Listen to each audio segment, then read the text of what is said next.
Assalamualaikum warahmatullahi wabarakatuh. Perkenalkan, kami dari kelompok 10 yang akan mempresentasikan hasil kerja kelompok kami yang berjudul Sistem Ekonomi Islam dan Pemerataan Kesejahteraan. Sebelumnya perkenalkan, nama saya Nurul Hikmatul Karomah dengan NIM akhir 163. Di sini saya sebagai moderator. Saya Hoirunisa dengan NIM akhir 175 sebagai pemateri pertama. Saya Hoirunisa dengan NIM akhir 153 sebagai pemateri kedua. Saya Nisa Bahar dengan NIM akhir 154 sebagai pemateri ketiga. Baik, langsung saja memasuki ke pemateri pertama, yaitu menjelaskan tentang pengertian dan prinsip ekonomi Islam. Kepada Hoirunisa dipersilakan. Pengertian ekonomi Islam atau ekonomi syariah secara umum adalah ilmu yang mempelajari perilaku manusia dalam usahanya dalam memenuhi kebutuhan hidup dengan berdasarkan syariat atau nilai-nilai ketuhanan. Di samping pengertian itu, ada juga sejumlah definisi ekonomi Islam yang sudah dirumuskan oleh sejumlah ahli. Tujuan utama dari sistem ekonomi syariah Islam selaras dengan tujuan dari penerapan syariat hukum agama Islam, yaitu untuk mencapai tatanan yang baik serta terhormat sehingga menciptakan kebahagiaan dalam lingkup hidup dunia dan akhirat. Hal ini menunjukkan bahwa masalah ekonomi juga menjadi perhatian dalam agama Islam. Prinsip-prinsip ekonomi Islam baik sebagai ilmu maupun sistem ekonomi Islam mengambil jalur tengah antara ekonomi kapitalis dan sosialis. Kedua sistem terakhir saling bertentangan di dunia modern. Namun, kedua sistem itu juga memiliki kelebihan dan kekurangan. Aspek positif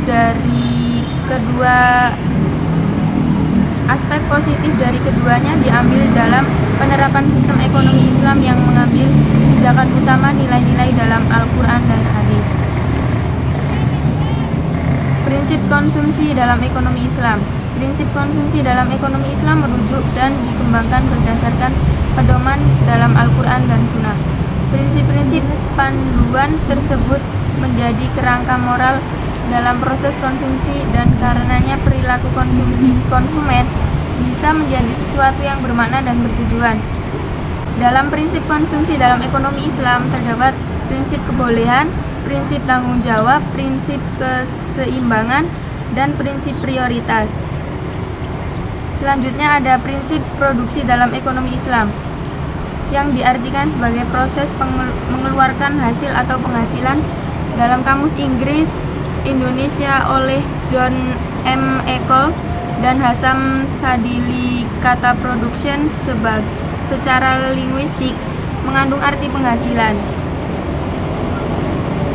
Ada yang berpendapat terdiri atas amal atau kerja tanah dan modal, dan ada yang memasukkan tanah ke dalam modal seperti yang dikemukakan oleh An-Najjar bahwa faktor produksi terdiri dari dua elemen, yaitu amal atau labor dan modal atau kapital. Dalam prinsip produksi dalam ekonomi Islam juga ada amal kerja atau modal kapital tersebut tadi. Prinsip distribusi dalam ekonomi Islam. Skema distribusi Islam dicirikan oleh kepastian dan fleksibilitas dalam pendekatan kelembagaannya.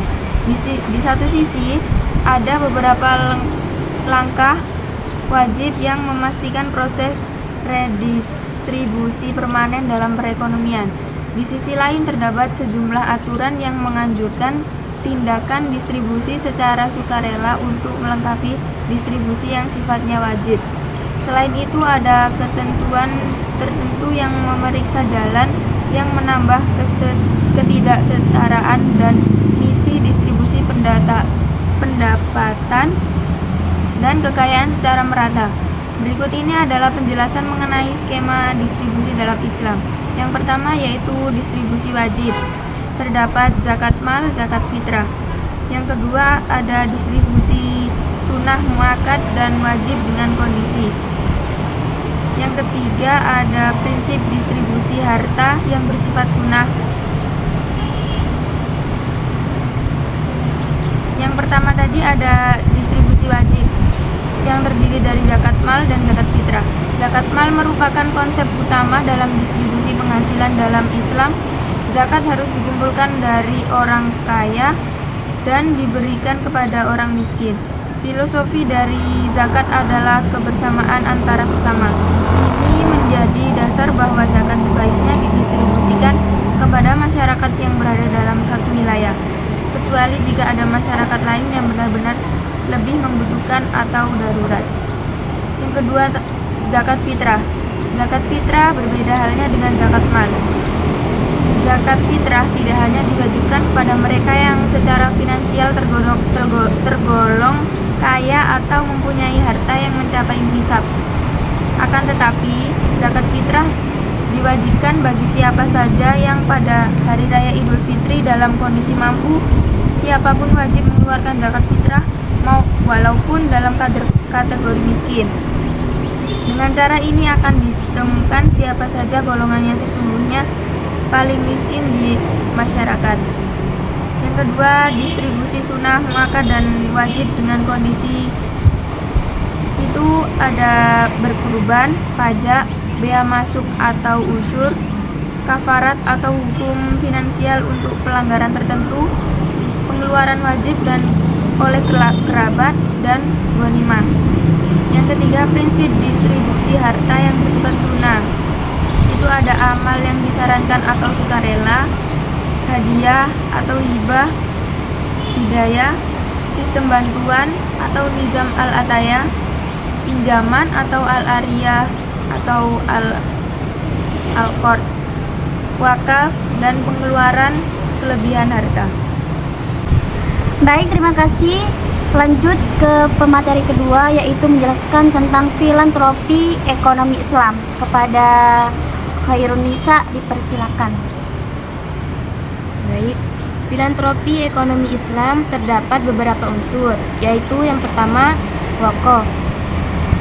Dalam bahasa Arab, kata wakaf berarti menahan beralihnya sesuatu. Dalam terminologi syariah, wakaf merujuk pada perbuatan untuk membuat harta kita mudah dilepaskan yang menimbulkan peralihan kepemilikan dan menyumbangkan hasilnya atau buah dari aset tersebut kepada para penerimanya. Ada beberapa jenis wakaf, diantaranya yaitu wakaf kebajikan untuk kepentingan umum, wakaf keluarga, wakaf gabungan, dan wakaf untuk diri sendiri. Yang kedua adalah sedekah. Secara etimologi, sedekah berasal dari bahasa Arab as-sadaqah yang berarti sesuatu pemberian yang diberikan oleh seorang muslim kepada orang lain secara spontan dan sukarela tanpa dibatasi oleh waktu dan jumlah tertentu. Yang ketiga adalah infak. Infak diambil dari kata anfaqa yunfiqu yang berarti membiayai atau membelanjakan. Infak dapat didefinisikan juga sebagai upaya menjalankan perintah Allah dengan cara membelanjakan harta dengan tujuannya adalah di jalan kebaikan. Jenis-jenis infak ada 4, yaitu infak wajib, infak sunnah, infak mubah, dan infak haram. Infak wajib artinya sebagai infak yang wajib dikeluarkan oleh seseorang. Jika infak ini kemudian tidak dikeluarkan oleh seseorang, maka ia kemudian akan mendapatkan dosa. Infak sunnah. Infak sunnah yaitu infak yang dilakukan dengan tujuan untuk bersedekah di jalan Allah. Karenanya sedekah yang berbentuk harta kemudian dapat dikatakan sebagai infak sunnah. Yang ketiga, infak mubah, yaitu suatu infak yang bebas dilakukan, namun dengan melakukannya tak akan membuat seseorang mendapatkan pahala. Yang keempat, infak haram, yaitu siapapun yang kemudian berinfak dengan niat hanya ingin dipuji atau memperoleh balasan dari orang lain, maka hukumnya adalah haram. Yang terakhir adalah zakat. Zakat berasal dari bahasa Arab yang artinya menyucikan. Zakat adalah bentuk sedekah kepada umat Islam. Zakat diperlakukan dalam Islam sebagai kewajiban atau seperti pajak.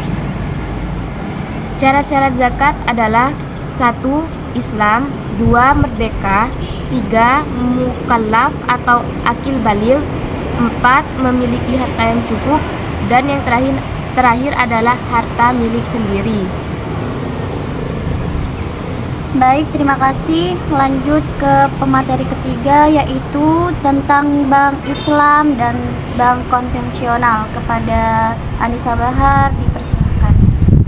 Bank Islam dan bank konvensional. Bank Islam atau disebut dengan bank syariah berdasarkan Undang-Undang Nomor 21 Tahun 2008 tentang Perbankan Syariah. Bank syariah merupakan bank yang menjalankan kegiatan usaha berdasarkan prinsip syariah atau prinsip hukum Islam. Prinsip syariah yang dimaksud mencangkup dengan prinsip keadilan dan keseimbangan, kemaslahatan, universalisme, serta tidak mengandung gharar, masyir, riba, zalim, dan objek yang haram lainnya. Kelebihan bank syariat. Akad sesuai dengan syariat Islam pada dasarnya terdapat dua akad yang ditawarkan sesuai dengan syariat Islam, yaitu akad mudharabah. Nasabah memberikan izin kepada bank untuk mengelola aset lancarnya di industri yang menjamin kehalalan. Yang kedua, akad waqiah. Nasabah yang menyimpan uang saja, pihak bank tidak boleh menggunakan uang atau mengelola uang di suatu industri apapun. Kekurangan bank syariah. Kurangnya sumber daya manusia yang berkualitas. Minimnya jumlah akademi perbankan syariah membuat ekonomi konvensional lebih diprioritaskan. Hal ini berdampak diabaikan nilai-nilai yang terdapat pada perbankan syariah dan ekonomi Islam. Bank konvensional. Bank konvensional yaitu bank yang dalam aktivitasnya baik menghimpun dana maupun dalam rangka pembayaran dananya, memberikan dan mengenakan imbalan berupa bunga atau sejumlah imbalan dalam persentase tertentu dari dana untuk suatu periode tertentu. Persentase tertentu ini biasanya ditetapkan per tahun. Sistem operasional bank konvensional menggunakan sistem perhitungan bunga kredit atau pinjaman. Kelebihan bank konvensional. Dukungan peraturan perundang-undangan yang mapan sehingga bank dapat bergerak lebih pasti. Kedua, banyaknya bank konvensional menggairahkan persaingan. Ketiga, nasabah telah terbiasa dengan sistem bunga, tidak dengan metode bagi hasil yang relatif baru. Keempat, bank konvensional lebih kreatif membuat produk-produk baru. Kelima, metode bunga telah lama dikenal masyarakat. Kekurangan bank konvensional yaitu adanya praktek spekulasi tanpa perhitungan. Yang kedua, kredit bermasalah. Yang ketiga, praktik curang. Yang keempat, faktor manajemen. Baik, terima kasih. Selanjutnya saya akan membacakan kesimpulan dari penjelasan tadi. Penerapan ekonomi syariah sebagai sistem dilandaskan nilai-nilai Islam yang bersumber dari Al-Quran dan hadis. Prinsip-prinsip ekonomi Islam, baik sebagai ilmu maupun sistem, ekonomi Islam mengambil jalur tengah antara ekonomi kapitalis dan sosialis. Kedua sistem terakhir saling bertentangan di dunia modern. Namun, kedua sistem itu juga memiliki kelebihan dan kekurangan.